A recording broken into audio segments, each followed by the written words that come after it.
இந்த வீடியோவில் நம்ம என்ன பார்க்க போறோம்னா பாகிஸ்தான்ல இருக்க தமிழர்களை பத்தி பார்க்க போறோம். பொதுவா நம்ம எல்லோருக்குமே தமிழர்கள் அப்படின்னு கேட்ட உடனே முதல்ல தமிழ்நாடு ஞாபகம் வரும். அடுத்து தமிழ் பேசுற தமிழர்கள் வெளிநாடுகள்ல இருக்காங்க அப்படின்னா Sri Lanka, Malaysia, Singapore, Canada, America, Australia, Arab மற்றும் சில யூரோப் நாடுகள், சில கிழக்கு ஆசிய நாடுகள் ஞாபகம் வரும். அடுத்து பாகிஸ்தான் அப்படின்னு கேட்ட உடனே இது ஒரு இஸ்லாமியர்கள் நாடு. இங்க இஸ்லாமியர்கள் மட்டும்தான் இருப்பாங்க, மற்ற மதத்தினர்கள் இருக்க மாட்டாங்க அப்படின்னு ஞாபகம் வரும். ஆனா இந்த நினைப்புக்கெல்லாம் ஆச்சரியத்தை ஏற்படுத்துற விதமா பாகிஸ்தான்ல கடந்த 70 வருடங்களா நம்ம தமிழர்கள் தலைமுறையா வாழ்ந்துகிட்டு இருக்காங்க.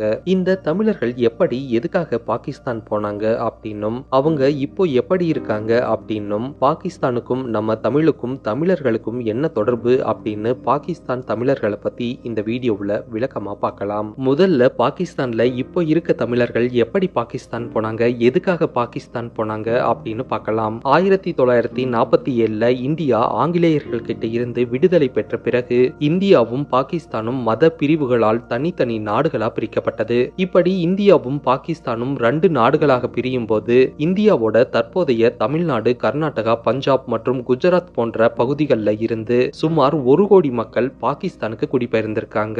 அதுலயும் குறிப்பா 1947ஆம் ஆண்டுல அப்போதைய மதராஸ் மற்றும் மைசூர் மாகாணங்கள்ல இருந்து சுமார் 18,000க்கும் மேற்பட்ட குடும்பங்கள் பாகிஸ்தானுக்கு குடிபெயர்ந்திருக்காங்க. இதுல சராசரியா 100க்கும் மேற்பட்ட தமிழர்கள் தங்களுடைய நட்பு மற்றும் உறவினர்கள் தொடர்புக்காக பாகிஸ்தானுக்கு குடிபெயர்ந்திருக்காங்க. மேலும் சில தமிழர்கள் வேலை வாய்ப்பு தேடி தமிழ்நாட்டில் இருந்து மும்பை, குஜராத், பஞ்சாப் போய் அங்கிருந்து மீண்டும் வேலை வாய்ப்புக்காக பாகிஸ்தானுக்கு குடிபெயர்ந்திருக்காங்க. அடுத்து பாகிஸ்தான்ல இப்போ எவ்வளவு தமிழர்கள் இருக்காங்க அப்படின்னா இப்போ சராசரியா 2000க்கும் மேற்பட்ட தமிழர்கள் பாகிஸ்தான்ல வாழ்ந்துகிட்டு இருக்காங்க. அதுலயும் மதராசிபரா அப்படிங்கிற ஒரே இடத்துல சுமார் 100க்கும் மேற்பட்ட குடும்பங்கள் ஒன்னா சேர்ந்து வாழ்ந்துகிட்டு இருக்காங்க. அடுத்து டெரி ரோட், கோரங்கி அப்படிங்கிற இடங்கள்லயும் நிறைய தமிழர்கள் வாழ்ந்துகிட்டு இருக்காங்க. மேலும் சில தமிழர்கள் வேலை வாய்ப்பு தேடி கராச்சி நகருக்கு போய் கராச்சி நகர்லயே வாழ்ந்துகிட்டு இருக்காங்க. அடுத்து பாகிஸ்தான்ல இருக்க தமிழர்கள் அங்க என்ன தொழில் செய்யறாங்க, என்ன வேலைகள் செய்யறாங்க அப்படின்னா பெரும்பாலான தமிழர்கள் அங்க இருக்க ஜின்னா மருத்துவமனை மற்றும் மருத்துவ கல்லூரிகள்ல தூய்மை பணியாளர்களாகவும் சுகாதார பணியாளர்களாகவும் வேலை செஞ்சுக்கிட்டு இருக்காங்க. மேலும் சிலர் அங்க இருக்க தொழிற்சாலைகள்ல பொறியாளர்களா வேலை செஞ்சுக்கிட்டு இருக்காங்க. மேலும் வெகு சிலர் மட்டும் பாகிஸ்தான் அரசு பணியிலும் வேலை செஞ்சுக்கிட்டு இருக்காங்க. அடுத்து அவங்களுடைய கோவில்கள், வழிபாட்டு முறைகள் எப்படி இருக்குன்னா பாகிஸ்தான்ல மதராசிபரா அப்படின்னு இந்துக்கள் அதிகமா வாழ்ற இடத்துல அவங்களுடைய பெரிய வழிபாட்டு ஸ்தலமான மாரியம்மன் கோவிலை கட்டி மாரியம்மனை வழிபடுறாங்க. இந்த மாரியம்மன் கோவில் அங்க 150 வருடங்களா இருக்கு அப்படின்னு சொல்றாங்க. அதோட இந்த மாரியம்மன் கோவில்ல சிவபெருமான், ஐயனார், விநாயகர், முருகர், ஆஞ்சநேயர், ராதை கிருஷ்ணர் அப்படின்னு நிறைய கடவுள்களை வச்சு வழிபடுறாங்க. அதோட எல்லா வருஷமும் மாரியம்மன் பண்டிகை, தைப்பூசம், நவராத்திரி, விநாயகர் சதுர்த்தி, தீபாவளி, பொங்கல் அப்படின்னு எல்லா பண்டிகைகளையும் முறையே சிறப்பா கொண்டாடுறாங்க. தமிழ்நாடு, மலேசியாவுக்கு அடுத்து பாகிஸ்தான் தமிழர்கள் தான் தைப்பூசத்துக்கு முருகருக்கு காவடி எடுத்து முருகரை முறையே வழிபடுறாங்க.